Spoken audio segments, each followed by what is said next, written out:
Hi hello friends, welcome back to my YouTube channel. ನೋಡಿ, ಈ ಒಂದು ವಿಡಿಯೋದಲ್ಲಿ ಏನು ಇಂಡಿಯನ್ ಪೋಸ್ಟ್ ಆಫೀಸ್ನಲ್ಲಿ ಖಾಲಿರುವ GDS ನೇಮಕಾತಿ ಇದೆಯಲ್ಲ, ಆ ಹುದ್ದೆಗೆ ಸಂಬಂಧಪಟ್ಟಂಗೆ ನಿನ್ನೆ ಅಪ್ಲಿಕೇಶನ್ ಓವರ್ ಆಗಿದೆ.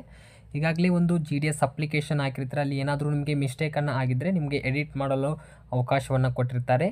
ನಿಮಗೆ ಎಷ್ಟು 3 ದಿನಗಳ ಒಂದು ಅವಕಾಶವನ್ನು ಕೊಟ್ಟಿರ್ತಾರೆ. ನೀವು ಇಲ್ಲಿ ನೋಡ್ಕೊಳ್ಬೋದು. Edit application option is enable for candidates form 6/8/2024 ಇಂದ ನಿಮಗೆ 8/8/2024 ವರೆಗೆ ನಿಮಗೆ ಅವಕಾಶವನ್ನು ಕೊಟ್ಟಿರ್ತಾರೆ. ಇಷ್ಟು ಒಂದು ಡೇಟ್ನಲ್ಲಿ ನೀವು ಒಂದು ಎಡಿಟನ್ನು ಮಾಡ್ಕೊಳ್ಬೋದು. ಏನಾದರೂ ಒಂದು ಮಿಸ್ಟೇಕ್ ಆಗಿದ್ದರೆ ಅದನ್ನು ಯಾವ ರೀತಿಯಾಗಿ ಮತ್ತೊಮ್ಮೆ ಎಡಿಟ್ ಮಾಡ್ಕೊಳ್ಬೋದು ಅಂತ ಈ ಒಂದು ವಿಡಿಯೋದಲ್ಲಿ ಮಾಹಿತಿಯನ್ನು ಕೊಡ್ತಾ ಇದ್ದೀನಿ. ಸೊ ಅದಕ್ಕೂ ಮುಂಚೆ ನಮ್ಮ ಯೂಟ್ಯೂಬ್ ಚಾನಲ್ ನೀವೇನಾದರೂ ಮೊದಲ ಬಾರಿಗೆ ವಿಸಿಟನ್ನು ಮಾಡಿದರೆ ಆದಷ್ಟು ನಮ್ಮ ಯೂಟ್ಯೂಬ್ ಚಾನಲ್ನ ಸಬ್ಸ್ಕ್ರೈಬ್ ಮಾಡ್ಕೊಳ್ಳಿ ಮತ್ತು ಟೆಲಿಗ್ರಾಮ್ ಗ್ರೂಪಿಗೆ ನೀವು ಯಾರು ಜಾಯ್ನ್ ಆಗಿಲ್ಲ ನೋಡಿ, ಬೇಗನೆ ನಮ್ಮ ಟೆಲಿಗ್ರಾಮ್ ಗ್ರೂಪ್ಗೆ ನೀವು ಜಾಯ್ನನ್ನು ಆಗ್ಬೋದು. ನೋಡಿ, ಏನು ಒಂದು GDS ನೇಮಕಾತಿ ಇದೆ, ಈ ಹುದ್ದೆಗೆ ಯಾವ ರೀತಿಯಾಗಿ ಎಡಿಟ್ ಮಾಡ್ಕೊಳ್ಳೋದು ಅಂತ ನೋಡ್ಕೊಳ್ಳೋಣ. ನೋಡಿ, ಮೊದಲನೇದಾಗಿ ನಾನು ಈ ಒಂದು ವೆಬ್ಸೈಟನ್ನು ಡಿಸ್ಕ್ರಿಪ್ಷನ್ ಬಾಕ್ಸ್ಗೆ ಲಿಂಕನ್ನು ಕೊಟ್ಟಿರ್ತೀನಿ. ಅದರ ಮೇಲೆ ಕ್ಲಿಕ್ ಮಾಡ್ಕೊಂಡು ಓಪನನ್ನು ಮಾಡ್ಕೊಳ್ಳಿ. ಓಪನ್ ಮಾಡಿದ ತಕ್ಷಣ ನಿಮಗೆ ಸ್ಟೇಜ್ 2 ಅಂತ ಇಲ್ಲಿದೆಯಲ್ಲ, ಸ್ಟೇಜ್ 2ನಲ್ಲಿ ಅಪ್ಲೈ ಆನ್ಲೈನ್ ಅಂತಿದೆ. ಇದರ ಮೇಲೆ ಕ್ಲಿಕ್ ಮಾಡ್ಕೊಳ್ಳಿ. ನೋಡಿ, ಇದರ ಮೇಲೆ ಕ್ಲಿಕ್ ಮಾಡಿದ ತಕ್ಷಣ ನಿಮಗೆ 2 ಆಪ್ಷನ್ಗಳು ಬರ್ತವೆ. ಒಂದು ಎಡಿಟ್ ಆಪ್ಷನ್ ಮತ್ತು ಅಪ್ಲಿಕೇಶನ್ ಸ್ಟೇಟಸ್ ಅಂತ ಬರ್ತಾ ಇದೆ. ಇಲ್ಲಿ ನೀವು ಏನು ಮಾಡಬೇಕು, ಒಂದು ಎಡಿಟ್ ಆಪ್ಷನ್ ಅಂತಿದೆಯಲ್ಲ, ಇದರ ಮೇಲೆ ಕ್ಲಿಕ್ ಮಾಡ್ಕೊಳ್ಳಿ. ನೋಡಿ, ಇದರ ಮೇಲೆ ಕ್ಲಿಕ್ ಮಾಡಿದ ತಕ್ಷಣ ಒಂದು candidate application edit form open ಆಗುತ್ತೆ. ಇಲ್ಲಿ ಒಂದು ವೆರಿಫಿಕೇಷನ್ ಡೀಟೇಲ್ಸ್ ಜೊತೆಗೆ ಇಲ್ಲಿ ನೀವು ಒಂದು ಎಡಿಟ್ನ ಮಾಡ್ಕೊಳ್ಬೋದು. ನೋಡಿ, ಏನು ಮಾಹಿತಿಯನ್ನು ನೀಡಬೇಕಂದ್ರೆ ರಿಜಿಸ್ಟ್ರೇಷನ್ ನಂಬರ್, ಈಗೇನು ಒಂದು ಪೋಸ್ಟ್ ಆಫೀಸ್ಗೆ ಒಂದು ಅಪ್ಲಿಕೇಶನ್ ಹಾಕಿರ್ತೀರಲ್ಲ, ಅಲ್ಲಿ ರಿಜಿಸ್ಟ್ರೇಷನ್ ನಂಬರ್ ನಿಮಗೆ ಈಗಾಗಲೇ ಬಂದಿರುತ್ತೆ. ಆ ಒಂದು ಇಲ್ಲಿ ರಿಜಿಸ್ಟ್ರೇಷನ್ ನಂಬರ್ನ ಹಾಕ್ಕೊಳ್ಳಿ. ನೋಡಿ, ಈ ರೀತಿಯಾಗಿ ಒಂದು ರಿಜಿಸ್ಟ್ರೇಷನ್ ನಂಬರ್ನ ಹಾಕ್ಕೊಂಡು ಇಲ್ಲಿ ಸಬ್ಮಿಟ್ ಅಂತ ಇದೆಯಲ್ಲ, ಇದರ ಮೇಲೆ ಕ್ಲಿಕ್ ಮಾಡ್ಕೊಳ್ಳಿ. ನೋಡಿ, ಇದರ ಮೇಲೆ ಕ್ಲಿಕ್ ಮಾಡಿದ ತಕ್ಷಣ ನಿಮಗೆ OTP send to your registration mobile number, ಏನು ಒಂದು ಮೊಬೈಲ್ ನಂಬರ್ ಕೊಟ್ಟಿರ್ತಿರಲ್ಲ ಅದಕ್ಕೆ ಇಲ್ಲಿ OTP ಬರುತ್ತೆ. ನೋಡಿ, ಇಲ್ಲಿ ಒಂದು OTP ಬರುತ್ತೆ. ಆ OTPನೇ ನೀವು ಇಲ್ಲಿ ಫಿಲ್ಲನ್ನು ಮಾಡ್ಕೊಳ್ಳಿ. ನೋಡಿ, ಆ ಒಂದು OTPನ ಇಲ್ಲಿ ಹಾಕೊಳ್ಬೇಕಾಗತ್ತೆ. ಹಾಕೊಂಡು ನೆಕ್ಸ್ಟು ಇಲ್ಲಿ ಒಂದು ಕ್ಯಾಪ್ಚಾ ಇರುತ್ತೆ. ಇಲ್ಲಿ ಏನು ಕ್ಯಾಪ್ಚಾ ಇದೆಯಲ್ಲ, ಈ ಕ್ಯಾಪ್ಚಾನ ಹಾಕೊಂಡು ಸಬ್ಮಿಟ್ ಮೇಲೆ ಕ್ಲಿಕ್ ಮಾಡ್ಕೊಳ್ಳಿ. ನೋಡಿ, ಈ ರೀತಿಯಾಗಿ ಹಾಕ್ಕೊಳ್ಬೇಕಾಗತ್ತೆ. ಮೊದಲನೇದಾಗಿ ಒಂದು ರಿಜಿಸ್ಟ್ರೇಷನ್ ನಂಬರ್ ಹಾಕ್ಕೊಳ್ಳಿ. ರಿಜಿಸ್ಟ್ರೇಷನ್ ನಂಬರ್ ಹಾಕಿದ ತಕ್ಷಣ ಸಬ್ಮಿಟ್ ಮೇಲೆ ಕ್ಲಿಕ್ ಮಾಡಿದ್ರೆ OTP ಬರುತ್ತೆ. ಆ OTPಲಿ ಈ ರೀತಿಯಾಗಿ ಹಾಕಿ ಇಲ್ಲಿ ಕ್ಯಾಪ್ಚಾನ ಹಾಕ್ಕೊಳ್ಳಿ. ಕ್ಯಾಪ್ಚಾ ಹಾಕೊಂಡು ಇಲ್ಲಿ ಸಬ್ಮಿಟ್ ಮೇಲೆ ಕ್ಲಿಕ್ ಮಾಡ್ಕೊಳ್ಳಿ. ನೋಡಿ, ನೆಕ್ಸ್ಟು ಈ ರೀತಿಯಾಗಿ ಇಲ್ಲಿ ನಿಮಗೆ ಫಾರ್ಮ್ ಓಪನ್ ಆಗುತ್ತೆ. ಓಪನ್ ಆದ ತಕ್ಷಣ ಇಲ್ಲಿ ರಿಜಿಸ್ಟ್ರೇಷನ್ ಫಾರ್ಮ್ ಓಪನ್ ಆಗುತ್ತೆ. ಈಗಾಗಲೇ ನೀವು ಒಂದು ರಿಜಿಸ್ಟ್ರೇಷನ್ ಮಾಡಿರ್ತಿರಲ್ಲ, ನಿಮ್ಮ ನೇಮ್ ಆಗಿರ್ಬೋದು, ನಿಮ್ಮ ಮೊಬೈಲ್ ನಂಬರ್ ಮತ್ತು ಇಮೇಲ್ ID ಇದು ಯಾವುದೇ ರೀತಿ ಎಡಿಟ್ ಮಾಡಲು ಅವಕಾಶವನ್ನು ಅವರು ಕಲ್ಪಿಸಿಕೊಟ್ಟಿಲ್ಲ. ಇನ್ನುಳಿದ ಒಂದು ಮಾಹಿತಿ ನೀವು ಕರೆಕ್ಷನ್ನ ಮಾಡ್ಕೊಳ್ಬೋದು. ನೋಡಿ, ಏನೇನು ಮಿಸ್ಟೇಕನ್ನು ಮಾಡಿದರೆ ಈಗ ಯಾವುದೇ ರೀತಿ ಮಾಡ್ಕೊಳ್ಬೇಡಿ, ಕರೆಕ್ಟಾಗಿ ನೀವು ಫಿಲ್ಲನ್ನು ಮಾಡ್ಕೋತಾ ಹೋಗಿ. ನೋಡಿ, ಮೊದಲನೇದಾಗಿ father name and mother name, ಈ 2 ನೇಮಲ್ಲಿ ಒಂದು ನೇಮನ್ನು ನೀವು SSLC ಅಂಕಪಟ್ಟಿ ಇರುವಂತೆ ಹಾಕಬೇಕಾಗತ್ತೆ. ಇದಾದ ತಕ್ಷಣ ಒಂದು ಡೇಟ್ ಆಫ್ ಬರ್ತ್ ಕೇಳುತ್ತೆ. ನಿಮ್ಮ ಡೇಟ್ ಆಫ್ ಬರ್ತ್ ಕರೆಕ್ಟಾಗಿ ನಿಮ್ಮ SSLC ಮಾರ್ಕ್ಸ್ ಕಾರ್ಡಲ್ಲಿ ಇರುವಂತೆ ಹಾಕ್ಕೊಳ್ಳಿ. ಮತ್ತು ನಿಮ್ಮ ಜೆಂಡರ್ ಕೇಳುತ್ತೆ, ನಿಮ್ಮ ಜೆಂಡರ್ನ ಚೂಸನ್ನು ಮಾಡ್ಕೊಳ್ಳಿ. ಇದಾದ ತಕ್ಷಣ ಒಂದು ಕಮ್ಯುನಿಟಿ ಅಂದರೆ ನಿಮ್ಮ ಒಂದು ಕೆಟಗರಿ ಕೇಳುತ್ತೆ. ನಿಮ್ಮ ಒಂದು ಕೆಟಗರಿ ಯಾವುದಿದೆ ನೋಡಿ, ನಿಮ್ಮ ಒಂದು ಕೆಟಗರಿನ ಈ ರೀತಿ ಚೂಸನ್ನು ಮಾಡ್ಕೊಳ್ಳಿ. ಮತ್ತು circle in which secondary school pass ಅಂತ ಹೇಳ್ತಾ ಇದೆ. ಯಾವ ಸರ್ಕಲ್ ಅಂದರೆ ನಾವು ಕರ್ನಾಟಕ ಸರ್ಕಲ್ನಿಂದ ಅಪ್ಲೈನ ಮಾಡ್ತಾ ಇದ್ದೀವಿ ಅಂತ ಹಾಕ್ಕೊಳ್ಳಿ. ಇದ ತಕ್ಷಣ year of passing secondary school ಅಂತ ಕೇಳ್ತಾ ಇದೆ. ನಿಮ್ಮ ಒಂದು SSLC ಅಂಕಪಟ್ಟಿಯಲ್ಲಿ ಇರುತ್ತೆ. ನೀವು ಯಾವ ಒಂದು ಇಯರ್ನಲ್ಲಿ ಪಾಸ್ ಆಗಿರ್ತೀರಲ್ಲ ಅದನ್ನು ಹಾಕಬೇಕಾಗುತ್ತೆ. ಇದಾದ ತಕ್ಷಣ ಒಂದು ಆಧಾರ್ ಕಾರ್ಡ್ ನಂಬರ್ನ ಹಾಕಬೇಕಾಗುತ್ತೆ. ಕರೆಕ್ಟಾಗಿ ಫಿಲ್ ಮಾಡಿ, ಯಾವುದೇ ರೀತಿ ಮಿಸ್ಟೇಕನ್ನು ಮಾಡ್ಕೊಳ್ಬೇಡಿ. ಯಾಕಂದರೆ ಒಂದೇ ಸಲ ನಿಮಗೆ ಎಡಿಟ್ ಆಪ್ಷನ್ ಅಂದರೆ ಕರೆಕ್ಷನ್ನ ಮಾಡ್ಕೊಳ್ಳೋಕೆ ಅವಕಾಶವನ್ನು ಕೊಟ್ಟಿರ್ತಾರೆ. ಮತ್ತು are you a personal with disability ಹೊಂದಿದ್ರೆ ಎಸ್ ಅಂತ ಹಾಕೊಳ್ಳಿ, ಇಲ್ಲಾಂದರೆ ನೋ ಅಂತ ಹಾಕ್ಕೊಳ್ಬೋದು. ಮತ್ತು language studied in secondary school, ಏನೊಂದು SSLC ನೀವು ಯಾವ ಒಂದು ಲ್ಯಾಂಗ್ವೇಜನ್ನು ಓದಿದ್ದೀರಾ ಅಂತ ಕೇಳ್ತಾ ಇದೆ. ಇಲ್ಲಿ ಹಿಂದಿ ಮತ್ತು ಕನ್ನಡ ಮತ್ತು ಇಂಗ್ಲೀಷನ್ನು ಹಾಕ್ಕೊಳ್ಬೇಕಾಗತ್ತೆ. ನೋಡಿ, ಈ ರೀತಿಯಾಗಿ ಹಾಕ್ಕೊಳ್ಳಿ.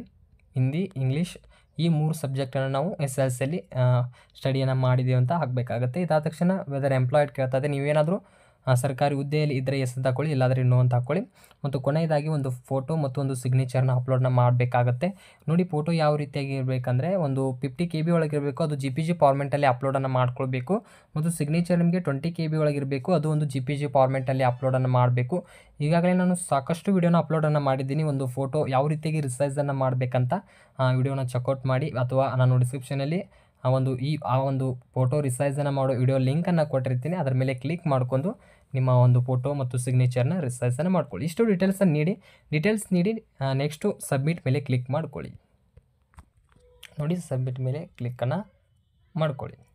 ನೋಡಿ ಸಬ್ಮಿಟ್ ಮಾಡಿದ ತಕ್ಷಣ ಏನೊಂದು ಪ್ರಿವ್ಯೂ ಬರುತ್ತೆ, ಮತ್ತೊಮ್ಮೆ ಚೆಕ್ ಮಾಡ್ಕೊಳ್ಳಿ. ಏನಾದರೂ ಮಿಸ್ಟೇಕ್ ಆದರೆ ಈಗನೇ ಒಂದು ಕರೆಕ್ಷನ್ನ ಮಾಡ್ಕೊಳ್ಬೋದು. ಎಲ್ಲ ಮಾಹಿತಿ ಕರೆಕ್ಟ್ ಇದ್ದರೆ ಇಲ್ಲಿ ಅಗ್ರಿ ಬಾಕ್ಸ್ ಇದೆಯಲ್ಲ, ಇದ್ರ ಮೇಲೆ ಕ್ಲಿಕ್ ಮಾಡ್ಕೊಂಡು ಕೊನೆಯದಾಗಿ ಇಲ್ಲಿ ಸಬ್ಮಿಟ್ ಅಂತ ಆಪ್ಷನ್ ಇದೆ, ಇದ್ರ ಮೇಲೆ ಕ್ಲಿಕ್ ಮಾಡ್ಕೊಳ್ಳಿ. ನೋಡಿ ಸಬ್ಮಿಟ್ ಮೇಲೆ ಕ್ಲಿಕ್ ಮಾಡಿದ ತಕ್ಷಣ ನೆಕ್ಸ್ಟ್ ನಿಮಗೆ ಈ ರೀತಿ ಆಪ್ಷನ್ ಹೋಗುತ್ತೆ. ಏನೂ ಇದಿಲ್ಲ, ನಿಮಗೆ ಅಪ್ಲಿಕೇಶನ್ ಫಾರ್ಮ್ನ ಹೊಸದಾಗಿ ಸ್ಟಾರ್ಟ್ ಆಗಿಬಿಡುತ್ತೆ. ನೀವು ಎಲ್ಲ ಡೀಟೇಲ್ಸ್ನ ನೀಡಬೇಕಾಗುತ್ತೆ. ಇಲ್ಲಿ ನೋಡಿ, ಇಲ್ಲಿ ನಿಮಗೆ ಒಂದು ಅಡ್ರೆಸ್ ಡೀಟೇಲ್ಸ್ ಕೇಳುತ್ತೆ. ನಿಮ್ಮ ಒಂದು ಅಡ್ರೆಸ್ ಡೀಟೇಲ್ಸನ್ನು ನೀಡಬೇಕಾಗುತ್ತೆ. ನಿಮ್ಮ ಒಂದು ವಿಲೇಜ್ ನೇಮ್ ಆಗಿರ್ಬೋದು ಮತ್ತು ನಿಮ್ಮ ಒಂದು ವಿಲೇಜ್ ನೇಮ್ ಇಟ್ಕೊಳ್ಳಿ ಎರಡು ಕಡೆ, ಮತ್ತು ನಿಮ್ಮ ಸಿಟಿ ಕೇಳುತ್ತೆ, ನಿಮ್ಮ ಒಂದು ಪಂಚಾಯತ್ ಕೇಳುತ್ತೆ, ನಿಮ್ಮ ಒಂದು ಪಿನ್ ಕೋಡ್ ಕೇಳುತ್ತೆ. ಈ ಎಲ್ಲ ಮಾಹಿತಿ ನಿಮಗೆ ಆಧಾರ್ ಕಾರ್ಡಲ್ಲಿ ಇರುತ್ತೆ. ಅದರಲ್ಲಿ ಯಾವ ರೀತಿಯಾಗಿದೆ ಅದನ್ನು ಇಲ್ಲಿ ಫಿಲ್ ಮಾಡ್ಕೊಂಡು ಇಲ್ಲಿ same as a communication address ಅಲ್ಲ, ಈ ಬಾಕ್ಸ್ ಮೇಲೆ ಕ್ಲಿಕ್ ಮಾಡಿದ್ರೆ ಎರಡು ಕಡೆ ನಿಮ್ಮ ಕಡೆ ಒಂದು ಅಡ್ರೆಸ್ಸಲ್ಲಿ ಶೋ ಆಗುತ್ತೆ. ಈ ರೀತಿಯಾಗಿ ಇಟ್ಕೊಳ್ಳಿ. ಇಷ್ಟು ಮಾಹಿತಿ ನೀಡಿದ ತಕ್ಷಣ ನೆಕ್ಸ್ಟ್ ಒಂದು ಬೋರ್ಡ್ ಕೇಳುತ್ತೆ, ನಿಮ್ಮದು SLC ಬೋರ್ಡ್ ಕೇಳುತ್ತೆ. ಈ ಬೋರ್ಡ್ನ ನೀವು ಇಲ್ಲಿ Karnataka secondary education examination board ಅಂತಿದೆ ನೋಡಿ ಆಪ್ಷನ್ನು, ಅದನ್ನು ಇಲ್ಲಿ ಚೂಸ್ ಮಾಡ್ಕೊಳ್ಳಿ. 2014 ಮತ್ತು 2022ನೇ ಸಾಲಿನ ಒಂದು ಅಭ್ಯರ್ಥಿಗಳು ಇದನ್ನು ಚೂಸ್ ಮಾಡಬೇಕಾಗುತ್ತೆ. ಇದನ್ನು ಚೂಸ್ ಮಾಡ್ಕೊಳ್ಳಿ. ನೋಡಿ, Karnataka secondary education examination board ಅಂತ ಬಂತು. ಇದಾದ ತಕ್ಷಣ ಸೆಲೆಕ್ಟ್ ರಿಸಲ್ಟ್ ಟೈಪ್ ಕೇಳುತ್ತೆ, ಮಾರ್ಕ್ಸ್ ಮೇಲೆ ಕ್ಲಿಕ್ ಮಾಡ್ಕೊಳ್ಳಿ. ಇದಾದ ತಕ್ಷಣ ನಿಮಗೆ ಸಬ್ಜೆಕ್ಟ್ ವೈಸ್ ಇಲ್ಲಿ ಮಾರ್ಕ್ಸ್ ನೀಡಬೇಕಾಗುತ್ತೆ. ಅಂದರೆ ನಿಮ್ಮ SLC ಅಂಕ ಪಟ್ಟಿ ಮುಂದಿಟ್ಕೊಂಡು ನೀವು ಇಲ್ಲಿ ಏನು ಮಾಡಬೇಕಂದ್ರೆ ಇಲ್ಲಿ ಮೊದಲು ಇಲ್ಲಿ ಸೆಲೆಕ್ಟ್ ಸಬ್ಜೆಕ್ಟ್ ಅಂತಿದೆಯಲ್ಲ, ಮೊದಲು ನೀವು ಚೂಸ್ ಮಾಡ್ಕೊಳ್ಳಿ. ಅಂದರೆ ನಿಮ್ಮದು ಫಸ್ಟ್ ಲ್ಯಾಂಗ್ವೇಜ್ ಯಾವುದಿದೆ ನೋಡಿ, ಫಸ್ಟ್ ಲ್ಯಾಂಗ್ವೇಜು ಯಾವುದಿದೆ ಅನ್ನೋದ್ರ ಬಗ್ಗೆ ಇಲ್ಲಿ ಮಾಹಿತಿಯನ್ನು ನೀಡಬೇಕು. ಫಸ್ಟ್ ಲ್ಯಾಂಗ್ವೇಜ್ ನಮಗೆ ಕನ್ನಡ ಇದೆ, ಸೆಕೆಂಡ್ ಲ್ಯಾಂಗ್ವೇಜು ಇಂಗ್ಲೀಷ್ ಇದೆ, ಥರ್ಡ್ ಲ್ಯಾಂಗ್ವೇಜು ನಮಗೆ ಹಿಂದಿ ಇದೆ. ಈ ರೀತಿಯಾಗಿ ಆಪ್ಷನ್ಸ್ನ ನೀವು ಕ್ಲಿಕ್ ಮಾಡಬೇಕಾಗುತ್ತೆ. ಇದು SLC ಅಂಕಪಟ್ಟಿಯಲ್ಲಿ ಇರುತ್ತೆ. First language Kannada, second language English, third language Hindi, ಈ ರೀತಿಯಾಗಿ ಆಪ್ಷನ್ ಇರುತ್ತೆ. ಈ ರೀತಿಯಾಗಿ ಚೂಸನ್ನು ಮಾಡ್ಕೊಳ್ಳಿ. ಫಸ್ಟು ಚೂಸ್ ಮಾಡಿದ ತಕ್ಷಣ ನಿಮಗೆ ಸಪ್ರೇಟಾಗಿ ಈಗ ಎಷ್ಟಕ್ಕೆ ಎಷ್ಟು ಅಂಕ ಪಡೆದಿದ್ದೀರ ಅಂತ ಇಲ್ಲಿ ಹಾಕಬೇಕಾಗುತ್ತೆ. ನೀವು 100 ಅಂಕಕ್ಕೆ ಎಷ್ಟು ಅಂಕವನ್ನು ಪಡೆದಿದ್ದೀರ ಇಲ್ಲಿ ಮಾಹಿತಿಯನ್ನು ನೀಡಿ, ಮತ್ತು ಕನ್ನಡ ಭಾಷೆಯಲ್ಲಿ 125ಕ್ಕೆ ಎಷ್ಟು ಅಂಕವನ್ನು ಪಡೆದಿದ್ದೀರ ಅದ್ರ ಬಗ್ಗೆ ಮಾಹಿತಿಯನ್ನು ನೀಡಿ, ಮತ್ತು ಇನ್ನುಳಿದ ಏನು ಸಬ್ಜೆಕ್ಟ್ ಇದೆ ಅದಕ್ಕೆ ಸಂಬಂಧಪಟ್ಟಂಗೆ ಎಷ್ಟಕ್ಕೆ ಎಷ್ಟು ಅಂಕವನ್ನು ಪಡೆದಿದ್ದೀರಲ್ಲ ಅದನ್ನು ಮಾಹಿತಿಯಲ್ಲಿ ನೀಡಬೇಕಾಗುತ್ತೆ. ಇಷ್ಟು ಮಾಹಿತಿಯನ್ನು ನೀಡ್ಕೊಳ್ಳಿ. ಕೊನೆಯದಾಗಿ ಇಲ್ಲಿ CGPA ಸ್ಕೋರ್ ಅಂತ ಕೇಳುತ್ತೆ. ಇದು ಯಾವುದೇ ರೀತಿಯಲ್ಲಿ ನೀವು ಹಾಕಬೇಡಿ, ಇಲ್ಲಿ ಬ್ಲ್ಯಾಂಕ್ ಬಿಡಿ. ಯಾಕಂದರೆ if CGPA is not allotted by your board you may leave this the fields of blank ಅಂತಂದರೆ ನಿಮ್ಮ ಒಂದು ಮಾರ್ಕ್ಸ್ ಕಾರ್ಡ್ನಲ್ಲಿ ಏನಾದರೂ CGPA ಮೂಲಕ ನಿಮಗೆ ಮಾರ್ಕ್ಸ್ನ ಕೊಟ್ಟಿಲ್ಲ ಅಂದರೆ ನೀವು ಯಾವುದೇ ರೀತಿಯಲ್ಲಿ ಹಾಕುವಂಥ ಅವಶ್ಯಕತೆ ಇಲ್ಲ, ನೀವು ಡ್ಯಾಶನ್ನು ಬಿಡ್ಬೋದು ಅಂತ ಅಲ್ಲಿ ಮಾಹಿತಿಯನ್ನು ಕೊಟ್ಟಿದ್ದಾರೆ. ಇಷ್ಟು ಏನು ಇದೆ ನಿಮಗೆ ಎಷ್ಟು ಅಂಕವನ್ನು ಪಡೆದಿದ್ರಲ್ಲ ಹಾಕೊಳ್ಳಿ. ಇಷ್ಟು ಹಾಕೊಂಡ ತಕ್ಷಣ ಸೇವ್ ಆ್ಯಂಡ್ ಕಂಟಿನ್ಯೂ ಮೇಲೆ ಕ್ಲಿಕ್ ಮಾಡ್ಕೊಳ್ಳಿ. ನೋಡಿ, ಇಷ್ಟು ಡೀಟೇಲ್ಸ್ ನೀಡ್ಕೊಳ್ಳಿ. ನೀಡಿದ ತಕ್ಷಣ ನೆಕ್ಸ್ಟ್ ನಿಮಗೆ ಇಲ್ಲಿ ಸೇವ್ ಆ್ಯಂಡ್ ಕಂಟಿನ್ಯೂ ಮೇಲೆ ಕ್ಲಿಕ್ ಮಾಡ್ಕೊಳ್ಳಿ. ನೋಡಿ, ಸೇವ್ ಆ್ಯಂಡ್ ನೆಕ್ಸ್ಟ್ ಮೇಲೆ ಕ್ಲಿಕ್ ಮಾಡಿದ ತಕ್ಷಣ ಈ ರೀತಿಯಾಗಿ ಪೇಜ್ ಓಪನ್ ಆಗುತ್ತೆ. ಇಲ್ಲಿ ನೀವು ಪ್ರಿಫರೆನ್ಸ್ನ ನೀಡಬೇಕಾಗುತ್ತೆ. ಮತ್ತೊಮ್ಮೆ ಇಲ್ಲಿ ಪ್ರಿಫರೆನ್ಸ್ ನೀಡಲು ಅವಕಾಶವನ್ನು ಕೊಟ್ಟಿರ್ತಾರೆ. ಬೇರೆ ಒಂದು ಡಿವಿಷನ್ಗೆ ನೀವು ಇಲ್ಲಿ ಪ್ರಿಫರೆನ್ಸನ್ನು ಕೊಡ್ಬೋದು. ನೋಡಿ, ಇಲ್ಲಿ ಸರ್ಕಲ್ ಅಪ್ಲೈಯಿಂಗ್ ಫಾರ್ಮ್ ಕರ್ನಾಟಕ ಸರ್ಕಲ್ಗೆ ಹಾಕ್ತಾ ಇದ್ದೀವಿ. ನೀವು ಸೆಲೆಕ್ಟೆಡ್ ಡಿವಿಷನ್ ಅಪ್ಲೈಯಿಂಗ್ ಫಾರ್ಮ್ ಯಾವ ಒಂದು ಡಿವಿಷನ್ಗೆ ನೀವು ಅಪ್ಲೈನ ಮಾಡ್ತಿರಲ್ಲ ಆ ಡಿವಿಷನಲ್ಲಿ ನೀವು ಚೂಸನ್ನು ಮಾಡ್ಕೊಳ್ಬೇಕಾಗತ್ತೆ. ನಾನು ಒಂದು ಡಿವಿಷನ್ ಈಗ ಚೂಸ್ ಮಾಡಿದೆ. ನೋಡಿ, ಚೂಸ್ ಮಾಡಿದ ತಕ್ಷಣ ಆ ಡಿವಿಷನ್ಗೆ ಸಂಬಂಧಪಟ್ಟಂಗೆ 8 ಪೋಸ್ಟ್ ಇದ್ದಾವೆ ಮತ್ತು ಯಾವೊಂದು ಕೆಟಗರಿ ರಿಸರ್ವ್ ಆಗಿದೆ ಎಲ್ಲ ಮಾಹಿತಿಯನ್ನು ಕೊಟ್ಟಿರ್ತಾರೆ. ನೋಡಿ, ನಾನೀಗ ಬಾಗಲಕೋಟೆ ಡಿವಿಷನ್ನ ಚೂಸ್ ಮಾಡಿದ್ದೀನಿ. ಆ ಬಾಗಲಕೋಟೆ ಡಿವಿಷನಲ್ಲಿ ಯಾವ ಒಂದು ವಿಲೇಜಲ್ಲಿ ಆ ಪೋಸ್ಟ್ ಖಾಲಿದೆ, ಆ ಪೋಸ್ಟು ಯಾವ ಒಂದು ಕೆಟಗರಿಗೆ ರಿಸರ್ವ್ ಆಗಿದೆ ಅಂತ ಎಲ್ಲ ಮಾಹಿತಿ ಕೊಟ್ಟಿರ್ತಾರೆ. ನೋಡಿ, ಇಲ್ಲಿ ಏನು ST ಕೆಟಗರಿದು ಇರುತ್ತಲ್ಲ ಆ ST ಕೆಟಗರಿ ಮಾತ್ರ ಅಲ್ಲಿ ಪ್ರಿಫರೆನ್ಸನ್ನು ಕೊಡಬೇಕು. ಮತ್ತು UR ಅಂತಿದ್ದರೆ ಇದು ಅನ್ರಿಸರ್ವ್ ಕ್ಯಾಂಡಿಡೇಟ್ ಅಂದರೆ ಎಲ್ಲ GM ಅಂದರೆ ಜನರಲ್ ಮೆರಿಟ್ ಇರುತ್ತೆ. ಇದನ್ನು ಇಲ್ಲಿ ನೀವು ಪ್ರಿಫರೆನ್ಸ್ ಆಗಿ ಕೊಡ್ಬೋದು. ಮತ್ತು OBC ಕೆಟಗರಿ ಇದ್ದರೆ ಅವ್ರಿಗೆ ಎಷ್ಟೇ ಅದು ಪ್ರಿಫರೆನ್ಸ್ ಆಗಿ ಕೊಡೋ ಅವಕಾಶನ ಕೊಟ್ಟಿರ್ತಾರೆ. ನೋಡಿ, ಇಷ್ಟು ರೀತಿಯಾಗಿ ಪೋಸ್ಟನ್ನ ಚೆಕ್ ಮಾಡ್ಕೊಳ್ಳಿ. ನೀವು ಪ್ರಿಫರೆನ್ಸ್ ಎಷ್ಟು ಬೇಕಾದರೂ ಕೊಡ್ಬೋದು. ನಾನು ಎಕ್ಸಾಂಪಲಾಗಿ ಈಗ ಪ್ರಿಫರೆನ್ಸ್ ಈ ರೀತಿಯಾಗಿ ನೀವು ಕೊಡಬೇಕು, ಮತ್ತು ಸೆಕೆಂಡ್ ಒನ್ ಈ ರೀತಿಯಾಗಿ ಪ್ರಿಫರೆನ್ಸನ್ನು ಕೊಡಬೇಕು. ಈ ರೀತಿಯಾಗಿ ಪ್ರಿಫರೆನ್ಸನ್ನು ಕೊಡಿ. ಈಗಾಗಲೇ ನಾನು ಹಿಂದೆ ವಿಡಿಯೋದಲ್ಲಿ ಮಾಹಿತಿಯನ್ನು ಕೊಟ್ಟಿದ್ದೀನಿ ಇದ್ರ ಬಗ್ಗೆ. ಈ ರೀತಿಯಾಗಿ ಪ್ರಿಫರೆನ್ಸನ್ನು ಕೊಟ್ಟು ನೆಕ್ಸ್ಟ್ ನೀವು ಇಲ್ಲಿ ಸೆಲೆಕ್ಟ್ ಸರ್ಕಲ್ ಅಂತ ಬರುತ್ತೆ, ಇಲ್ಲಿ ಕರ್ನಾಟಕ ಅಂತ ಚೂಸ್ ಆಗಿರುತ್ತೆ. ಸೆಲೆಕ್ಟೆಡ್ ಡಿವಿಷನ್ ಇದು ಏನಂದರೆ please select a circle and division for verification document in case of selection. ಅಂದರೆ ನೀವು ಏನಾದರೂ ಸೆಲೆಕ್ಷನ್ ಆದರೆ ನೀವು ಡಾಕ್ಯುಮೆಂಟ್ ವೆರಿಫಿಕೇಷನ್ ಅದೇ ಒಂದು ಏನು ಡಿವಿಷನ್ಗೆ ಹಾಕಿರ್ತಿರಲ್ಲ ಸೆಲೆಕ್ಟ್ ಆಗಿರುತ್ತೆ ಅದೇ ಒಂದು ಡಿವಿಷನ್ಗೆ ಹೋಗಿ ಕೊಡುವಂಥ ಅವಶ್ಯಕತೆ ಇಲ್ಲ. ನೀವು ಎಲ್ಲಿರುತ್ತಿರಲ್ಲ ಈಗ ಪ್ರೆಸೆಂಟಾಗಿ ಯಾವ ಒಂದು ಡಿಸ್ಟಿಕ್ನಲ್ಲಿ ಇರ್ತಿಲ್ಲ ಅದೇ ಡಿಸ್ಟಿಕ್ನಲ್ಲಿ ನೀವು ಹೋಗಿ ಒಂದು ಡಾಕ್ಯುಮೆಂಟ್ ವೆರಿಫಿಕೇಷನ್ನ ಮಾಡ್ಕೊಳ್ಬೋದು. ನಾನು ಎಕ್ಸಾಂಪಲಾಗಿ ಈಗ ನಾನು ಬೇರೆ ಒಂದು ಡಿಸ್ಟಿಕ್ಕಿಗೆ ಅಪ್ಲೈಯನ್ನು ಮಾಡಿದ್ದೀನಿ ಅಂದರೆ ಈಗ ಬೆಂಗಳೂರು ಡಿಸ್ಟಿಕ್ಕಿಗೆ ಅಪ್ಲೈ ಮಾಡಿದ್ದೀನಿ ಅಂದರೆ ಈಗ ನಮ್ಮ ಡಿಸ್ಟಿಕ್ ಬಾಗಲಕೋಟೆ ಇದ್ದರೆ ನಾವು ಬಾಗಲಕೋಟೆ ಡಿಸ್ಟಿಕ್ನಲ್ಲಿ ಡಾಕ್ಯುಮೆಂಟ್ ವೆರಿಫಿಕೇಷನ್ ಮಾಡ್ಕೊಳ್ಬೋದು. ಅಂದರೆ ನಾವು ಸೆಲೆಕ್ಷನ್ ಆದಮೇಲೆ ನಾವು ಬಾಗಲಕೋಟೆನಲ್ಲಿ ವೆರಿಫಿಕೇಷನ್ ಮಾಡ್ಕೊಳ್ಬೋದು. ಆ ರೀತಿಗೆ ಇಲ್ಲಿ ಮಾಹಿತಿಯನ್ನು ಕೊಟ್ಟಿರ್ತಾರೆ. ನೀವು ಇಲ್ಲಿ ಯಾವ ಒಂದು ಸರ್ಕಲ್ನ ಚೂಸ್ ಮಾಡಿರ್ತಿರಲ್ಲ ಆ ಒಂದು ಸರ್ಕಲ್ಗೆ ನೀವು ಡಾಕ್ಯುಮೆಂಟ್ ವೆರಿಫಿಕೇಷನ್ಗೆ ಹೋಗಬೇಕಾಗುತ್ತೆ. ಇದನ್ನು ನೀವು ನಿಮ್ಮ ಒಂದು ಡಿಸ್ಟಿಕ್ಕಿಗೆ ಹಾಕ್ಕೊಳ್ಳಿ. ಯಾಕಂದರೆ ಸೆಲೆಕ್ಷನ್ ಆದರೆ ನಿಮ್ಮ ಡಿಸ್ಟಿಕ್ನಲ್ಲಿ ಡಾಕ್ಯುಮೆಂಟ್ ವೆರಿಫಿಕೇಷನ್ಗೆ ಹೆಲ್ಪ್ ಆಗುತ್ತೆ. ಈ ರೀತಿಯಾಗಿ ಹಾಕ್ಕೊಳ್ಳಿ. ಈ ರೀತಿ ಹಾಕೊಂಡು ಕೊನೆಯದಾಗಿ ಇಲ್ಲಿ ಅಗ್ರಿ ಬಟನ್ ಇರುತ್ತೆ, ಇದ್ರ ಮೇಲೆ ಕ್ಲಿಕ್ ಮಾಡ್ಕೊಳ್ಳಿ. ಕ್ಲಿಕ್ ಮಾಡಿ ಸೇವ್ ಆ್ಯಂಡ್ ಪ್ರೊಸೀಡ್ ಮೇಲೆ ಕ್ಲಿಕ್ ಮಾಡ್ಕೊಳ್ಳಿ. ನೋಡಿದ್ರ ಮೇಲೆ ನಾವು ಈಗ ಕ್ಲಿಕ್ಕನ್ನು ಮಾಡ್ಕೊಳ್ಳೋಣ. ನೋಡಿ ಇದ್ರ ಮೇಲೆ ಕ್ಲಿಕ್ ಮಾಡಿದ ತಕ್ಷಣ ಅಪ್ಲಿಕೇಶನ್ ಸಬ್ಮಿಟೆಡ್ ಸಕ್ಸಸ್ಫುಲಿ ಅಂತ ಬರುತ್ತೆ. ಓಕೆ ಮೇಲೆ ಕ್ಲಿಕ್ ಮಾಡ್ಕೊಳ್ಳಿ.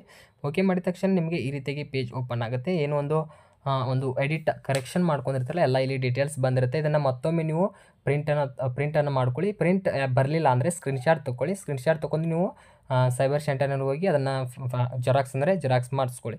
ಈ ರೀತಿಯಾಗಿ ನೀವು ಒಂದು ಕರೆಕ್ಷನ್ ಮಾಡ್ಕೊಳ್ಳಿ. ಏನೇನು ಯಾರ್ಯಾರಿಗೆ ಕರೆಕ್ಷನ್ ಇದೆ ಅಥವಾ ಏನಾದರೂ ಪ್ರಿಫರೆನ್ಸ್ ಚೇಂಜ್ ಮಾಡ್ಕೊಳ್ಬೇಕಂದ್ರೆ ಈ ರೀತಿಯಾಗಿ ಮಾಡ್ಕೊಳ್ಬೇಕು. ಫಸ್ಟ್ ಅಂತ ನೀವು ಅಪ್ಲಿಕೇಶನ್ನ ಫಾರ್ಮ್ನ ಫಿಲ್ ಮಾಡ್ಕೋತಾ ಸಬ್ಮಿಟ್ ಮಾಡಬೇಕಾಗತ್ತೆ. ಈ ರೀತಿಯಾಗಿ ಒಂದು ಎಡಿಟ್ ಕರೆಕ್ಷನ್ ಏನಿದೆ ನೋಡಿ ಈ ರೀತಿಯಾಗಿ ಮಾಡ್ಕೊಳ್ಳಿ. ನಿಮ್ಮ ಪ್ರಿಫರೆನ್ಸನ್ನು ಇಲ್ಲಿ ನೀವು ಚೇಂಜನ್ನು ಮಾಡ್ಕೊಳ್ಬೋದು. ಮತ್ತು ಇನ್ನಿತರ ಒಂದು ಇತರೆ ಕರೆಕ್ಷನ್ ಬೇಕಾದರೂ ನೀವು ಇಲ್ಲಿ ಎಡಿಟನ್ನು ಮಾಡ್ಕೊಳ್ಬೋದು. ಆದರೆ ನಿಮ್ಮ ನೇಮ್ ಆಗಿರ್ಬೋದು, ನಿಮ್ಮ ನೇಮ್ ಆದರೆ ಇಲ್ಲಿ ಯಾವುದೇ ರೀತಿಯಲ್ಲಿ ಎಡಿಟ್ ಮಾಡಲು ಅವಕಾಶನೂ ಕೊಟ್ಟಿಲ್ಲ. ಆದರೆ ನಿಮ್ಮ ಫಾದರ್ ನೇಮ್ ಇನ್ನಿತರ ಒಂದು ಆಪ್ಷನನ್ನು ಕೊಟ್ಟಿದ್ದಾರೆ. ಈ ರೀತಿಯಾಗಿ ನೀವು ಮತ್ತೊಮ್ಮೆ ಇಲ್ಲಿ ಕರೆಕ್ಷನ್ನ ಮಾಡ್ಕೊಳ್ಳಿ. ಏನಾದರೂ ಈ ವಿಡಿಯೋ ನಿಮಗೆ ಇಷ್ಟ ಆದರೆ ಆದಷ್ಟು ಲೈಕ್ ಮಾಡಿ. ನಿಮ್ಮ ಫ್ರೆಂಡ್ಸ್ಗೆ ಏನಾದರೂ ಎಡಿಟ್ ಮಾಡಬೇಕಂತಂದರೆ ಅವರಿಗೆ ಇಲ್ಲಿ ಈ ವಿಡಿಯೋನ ಶೇರ್ ಮಾಡಿ. ಮುಂದಿನ ಒಂದು ವಿಡಿಯೋದಲ್ಲಿ ಸಿಗೋಣಂತೆ. ಅಲ್ಲಿವರೆಗೂ